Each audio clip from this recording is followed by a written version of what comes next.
I think that the American people need to understand that the inception of this country, men shed their blood so that we can do what we do today. It did not come easily. It never does.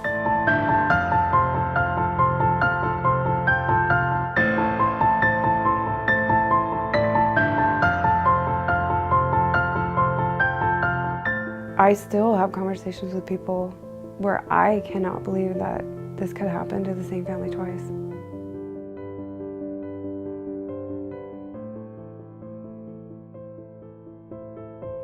They were all towheads when they were very little. They looked like baby ducks. But to say they were alike is hilarious. No, they were not alike. Jeremy was the typical first child. He was the leader and the one that set the tone for most everybody else. Jeremy is very charismatic, very demonstrative. He would just explode into a room. Ben was the complete opposite. Ben was quiet. He was inward. Jeremy was very vocal. Heather was our third child, and she was the answer to Mary's prayers because she wanted a daughter, and she got everything she could ever thought of in Heather. By the time the fourth one came, it didn't matter if we had a boy or a girl. Bo was, I think he came into the world just an entertainer. He was hilarious all of his life, very smart.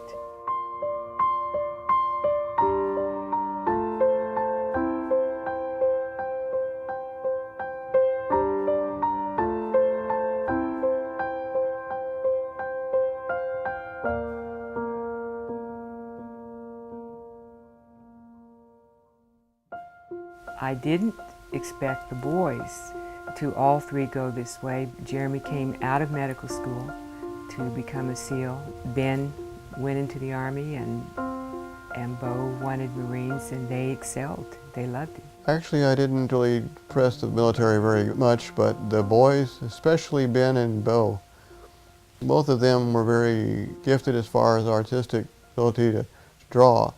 And they invariably would draw military settings and various pictures of machine guns and airplanes and various kind of things, and so they were very interested in that. The boys grieved at injustice. They had almost a violence in themselves for justice. They were very well aware of what was going on politically in the world, and they felt like that things were getting out of control.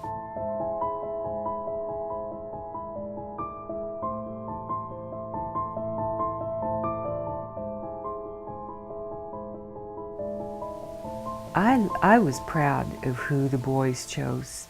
The first one to marry was Jeremy. I don't think that on paper we were a good match. Jeremy was from a real wholesome Christian upbringing. I wasn't. I'm a single mom, and I just thought, I'm not the girl for this guy, you know? And when we talked about that, he said, you know, I just really feel like we're supposed to know each other. He gave me that he wants to marry me. You mean you said yes? It was at our favorite restaurant. It was a little Mexican restaurant, El Tapatio, and he said, well, how long will you love me? And he was Jeremy was very passionate, man, and I said, well, you know, I'll love you forever, you know, and he said, well, that's good to hear, and he pulled the ring out and proposed to me. And I was a mess. I was crying, and Bo was with Ethan, actually, and had taken Ethan next door for, I think, pizza or ice cream, and had brought Ethan back, and Ethan was super excited. This means that Mommy, Jeremy, and you are going to be together forever. Well, why are you really sad? I'm not. I'm so happy. But why are you crying? Jeremy's heart and soul was staying in Ethan. You know, when I lived with him, I worked construction, and I would come home from hanging drywall, fall down on the couch and just not move for like an hour. And Jeremy would come home, I mean, you know, a Navy SEAL, and just, boom, just like burst through the door, and he was just, where does he get this energy from? And just grab Ethan and pick him up over his head and run around the house and start playing Spider-Man. Jeremy, play like you're 5 and not like you're 34-year-old SEAL. I think he enjoyed very much being a Navy SEAL, but he was just ready to start spending more time with the family. You gotta meet them. Bo came home on leave 2.5 years ago, and I found out that he had been communicating with an old high school friend, and I now pronounce you husband and wife, and you can now kiss the bride. just loved her. He makes me feel excited about the rest of my life. Like, I look forward to the next morning, to the next day. I look forward to him coming home, and that's what I want. Like, I want to feel excited about life, and he gives that to me. Congratulations. Thanks, Mom. Ben was in the Army at home and visiting his friend, and he met the girl next door.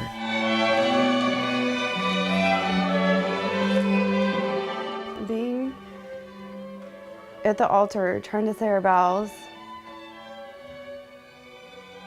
I remember being so overcome that I had found this man who I knew would do anything for me, that I couldn't even get my vows out. And I remember hearing people in the pews saying, "Come on." And the pastor saying, "Do you want me to finish them?" And I was like, no, I'll do it. I want to do it. Want me to read it? You wanted to say yes? But being just so overcome with emotion after a very young first marriage, feeling like I chose my partner. I didn't just evolve into a partnership, I chose you. To a long marriage, happy life, wonderful family.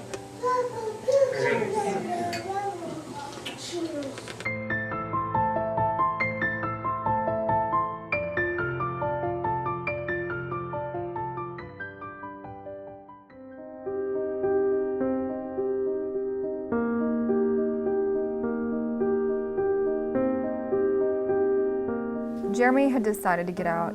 His enlistment had finished up in September of 2009. He felt like he had accomplished everything that he was going to as a Navy SEAL, and he wanted to be home with us. There he is. Wow!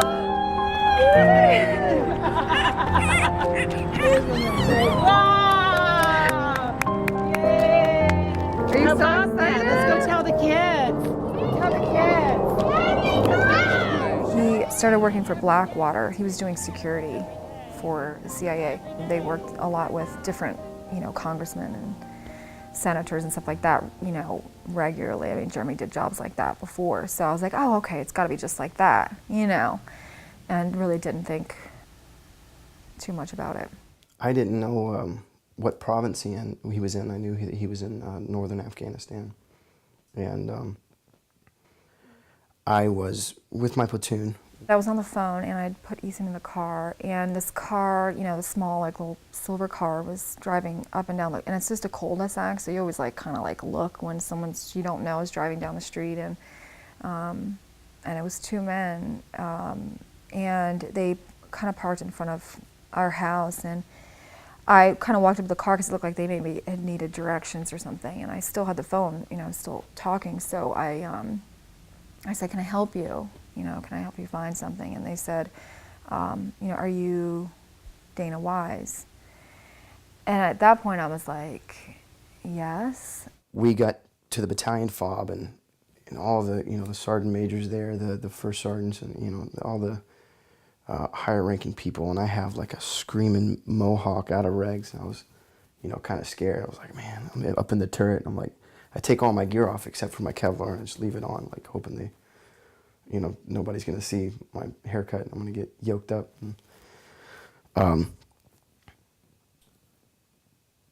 And he walks over to my Vic, and he says, "Wise," and he stepped down out of the turret for a second.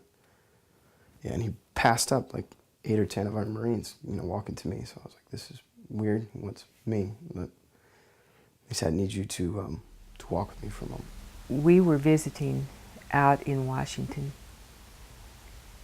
And Ben and Tracy had just had a baby. Luke Benjamin was 2 weeks old, and we were going to go to the mall. Ben was in another car. He stopped and he asked Jean to get in the car with him and told us to go back to the house, and we all went back to the house, and Ben delivered the news. They got out of the car and they said, "Can we talk to you for a little bit?" And I thought maybe it would be like out in the driveway, but then they had asked to come in, and when I turned to look at him, because at this point I still didn't really have any idea, the one guy had like tears in his eyes. And then we walked up to this wooden door, and it swung open, and very quickly he moved us in. Very quickly the chaplain stood up, and I recognized him, and thought, oh boy, here we go. And so like we're like walking in, and I said, is he okay? You know, like is he injured? And I remember Bob just like looking at me, and he's like, no, Dana, he's gone. He said, Corporal, I'm not going to waste any, or Lance Corporal at the time, he said, I'm not going to waste any time, I'll get right to the point. Is your brother Jeremy Jason Wise? I said, yes. And he said, it's my unfortunate duty to inform you that he's been killed. There was some kind of explosion. I'm like sitting there with two strangers, and I just can't wrap my mind around what they were telling me. And they didn't have any real information. They knew there was an explosion, but they couldn't tell me anything else. And so I just, honestly, I think I just kept thinking maybe he wasn't involved in the explosion. The CIA says 7 of its employees were killed and 6 others wounded in a suicide bombing at a base in Afghanistan. It was one of the deadliest attacks in CIA history. Jeremy was at Coast. They were receiving at a very important meeting a Jordanian. They knew that something was wrong. He got out on the wrong side of the vehicle, and there was too much under his clothing. They weren't able to get it in time. It was over quickly.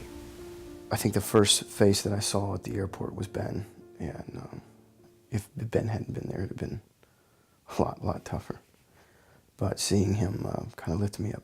And before I knew it, you know, we were in the car just, we were telling Jeremy stories, but it wasn't like past tense. It just felt so surreal. And then we got to the house, and I remember I couldn't even look at Ethan. I had to deal with just really trying to put the pieces together, trying to figure out what happened. And then realizing that I had just talked to him the day before, and then was IMing him. I think literally he was on idle when he died. Like, so we were like mid-conversation. Basically, he's like, hey, I gotta go, I'll come back and, you know, after this is over, kind of a thing. And so like I remember like going to the computer, just like, hoping that I'd see something, you know, pop up. But his ability to be a top-notch warrior one minute, and a loving husband, father, friend, and family member the next, is a constant inspiration for me to always be a better man. I can't imagine my life without my big brother. Just try to imagine what life is going to be like without him. We were so close, and you know, he was my big brother. You know, Ben was big brother, Jeremy was big brother. I mean, up to the end, you know, we had plans all moving back east and living in the same town, and you know, we were going to get a house for Mom and Dad, and you know, raise our kids together. You know, it was more Ben and Jeremy and I would talk about this, and you know, what can we do as a business? You know, we get out of the military. You know, how can we just all be together? The grief was so deep. I don't really have the words, but part of my soul was with him. Jeremy, I miss you, and I love you, brother, and see you again.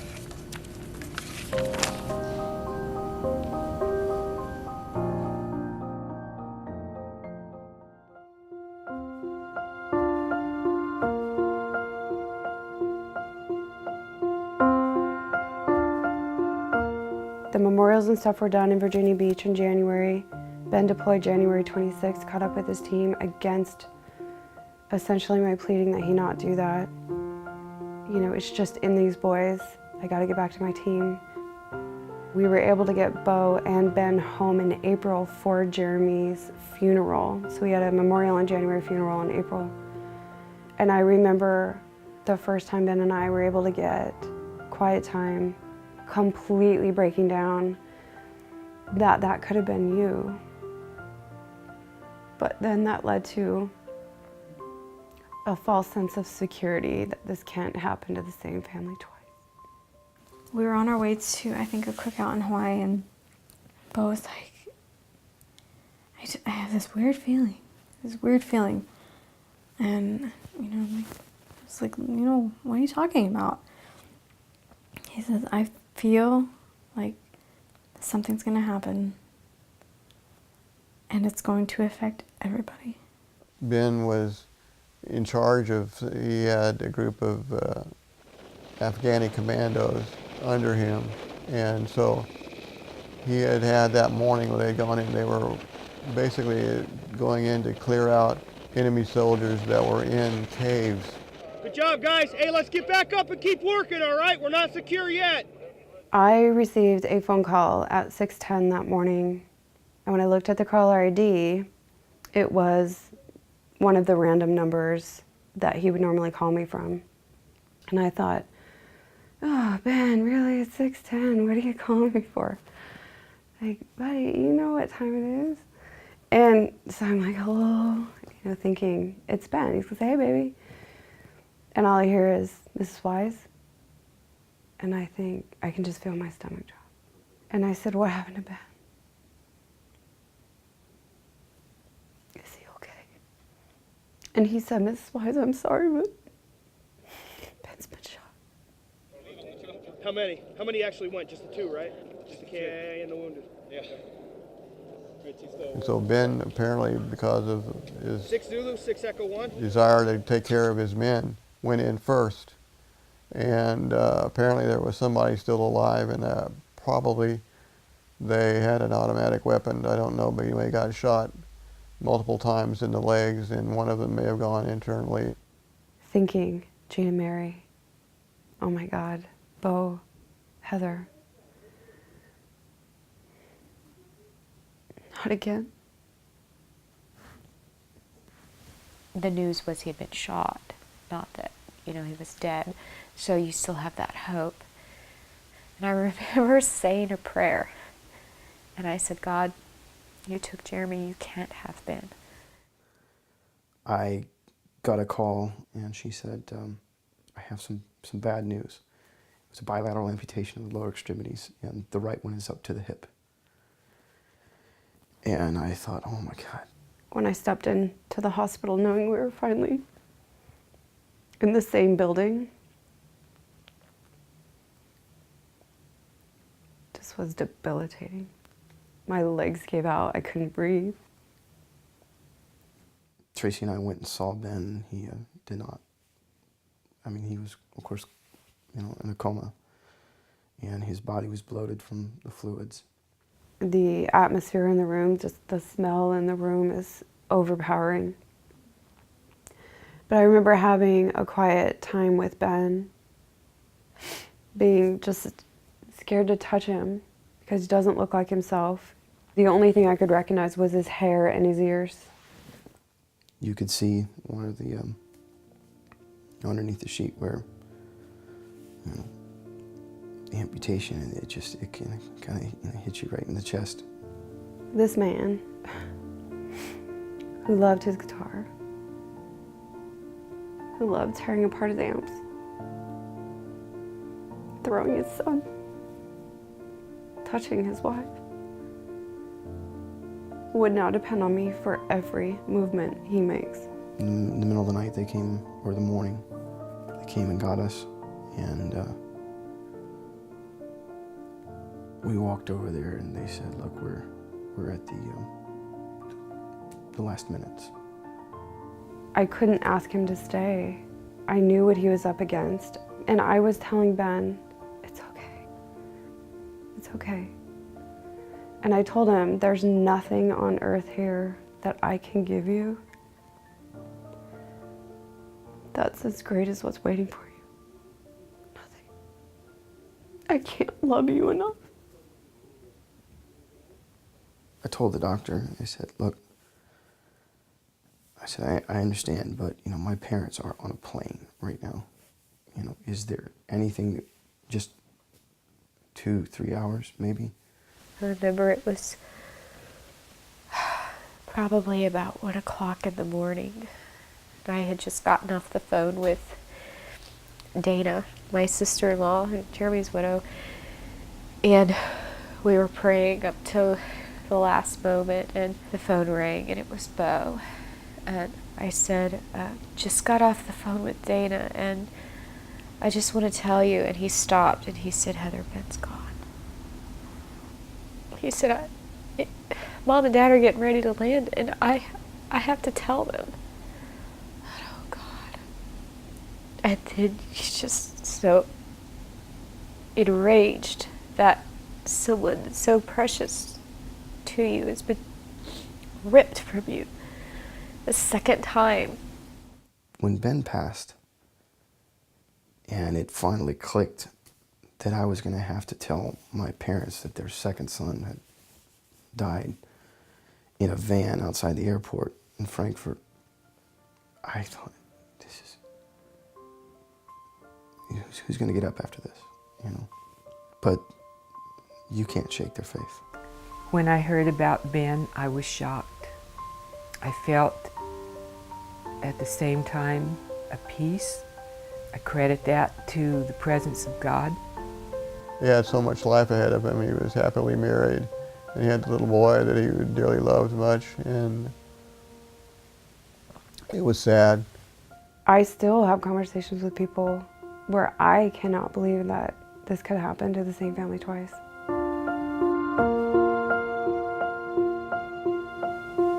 When I was at Dover, it was like a daze. I'm listening to these other names and I hear these people wail. I hear children crying. I hear mothers. I hear wives. I see men just broken. And I just couldn't feel.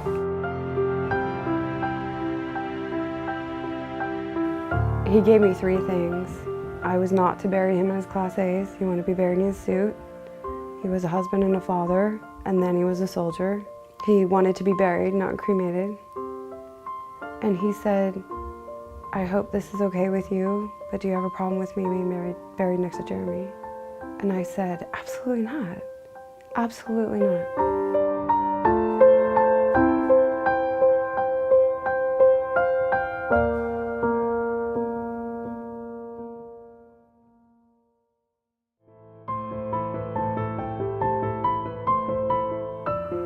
I remember just being numb until about March and just kind of having the realization that I think the shock has wore off. Now my life is hitting me.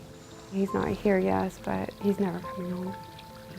I think I grieved initially more for Luke than I did for myself, thinking he's never gonna know his dad. And I'm not gonna say that I didn't have some anger at him, feeling if you hadn't re-upped, if you hadn't wanted this for you, if you didn't love this so much, you would still be here. I did go through a period of anger. What about me? What about us? What about the time we were supposed to have together?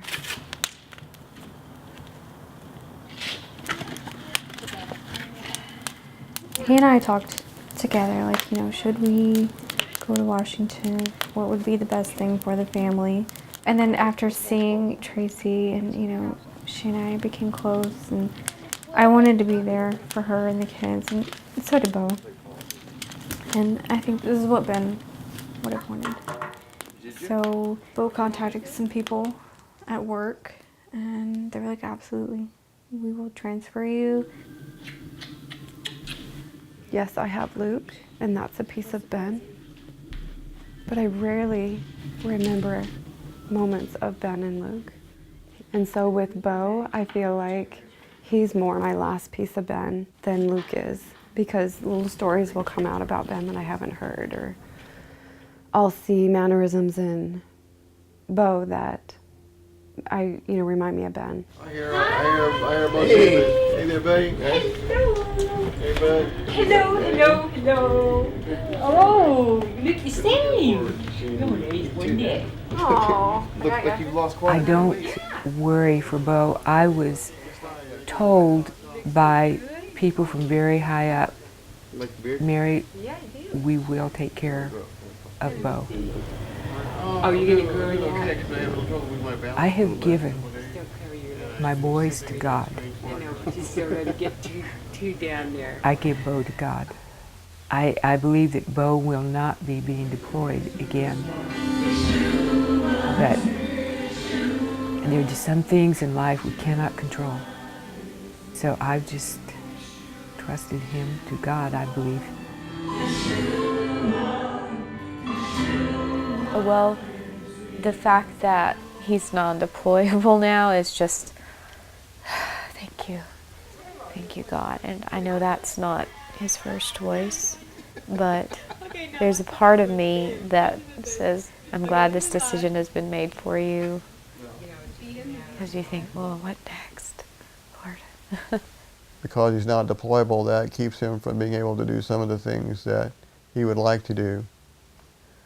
I have to say that I'm somewhat more selfish. I'm kind of, in some ways, reassured that we're not going to put Bo in the crossfire or the firing area where he might have to pay with his life. Jeremy and his guys can shoot all they wanted. SEALs can shoot those things without lens. No, you can. But you're only allowed to shoot 3 a day. And now I'm working virtually 9 to 5, so to speak. Got a lot of time with the family, which was I'm a club clerk now for an enlisted club for the security force guys, and it's quite a big change from infantry, but it's a good job. I think only Marines are allowed to go there. It's basically a snack shop. I know he's not very happy. He's a grunt. He signed up to be a grunt. Because of, everything that's happened. I think my options within the military are kind of limited now. And I'm not blaming anyone for that at all. It's just a fact. So I really would want to go back to school and actually study this time. Did you go on a ship? I've never been on an aircraft carrier, only once. I asked God why my dad had to die, and I'm still waiting for an answer, and I still haven't got that answer. He's tired. Yeah, can you tell? Yeah. I think it's hard to be a widow, especially if you stay in the same town.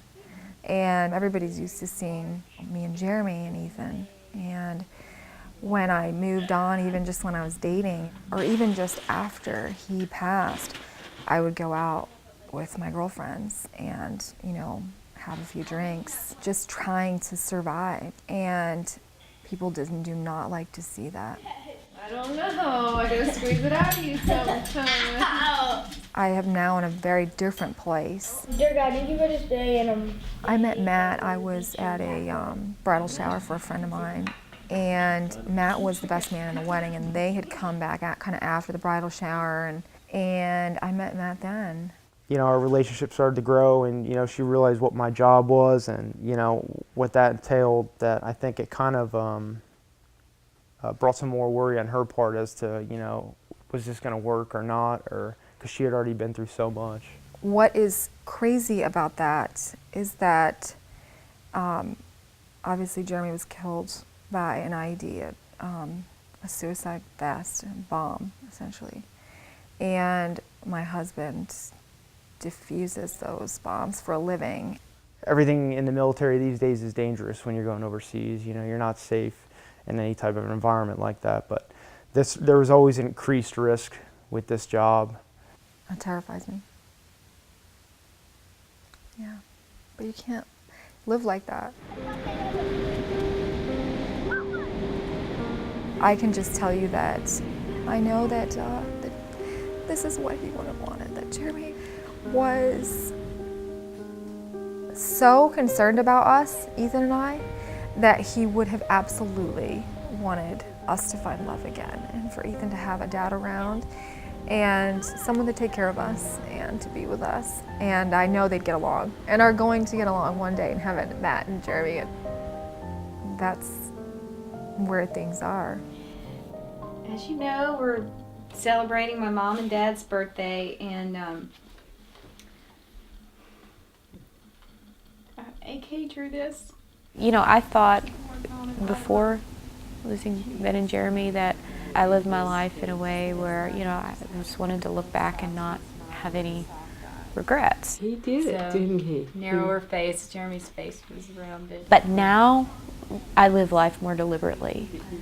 I don't miss the moments when my daughter wants to stop and tell me something, you know, even more so than ever. I just stop the world. That's your daddy. See, right there's daddy. You know, my brothers were my idols growing up. I never, ever would have thought that, you know, they would be gone. You know, even given the job, you know, every deployment, in a sense, it's kind of a rough way to put it. It's kind of a roll of the dice, you know. But it just, I never would have thought, you know, anybody in my family. At this time, I would ask that the families pull back the black cloth and unveil the benches that are dedicated to the honor and memory of these brave who have fallen. Why this family? Why them? They're so good. They do so much good.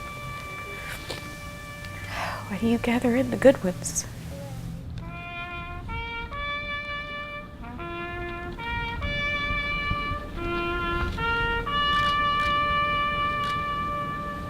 I am not just a mother that had 2 sons taken in war. I'm proud because I know what they did in their last minutes. It is about their life and who they were, the way they died. So I have much, much to be grateful for.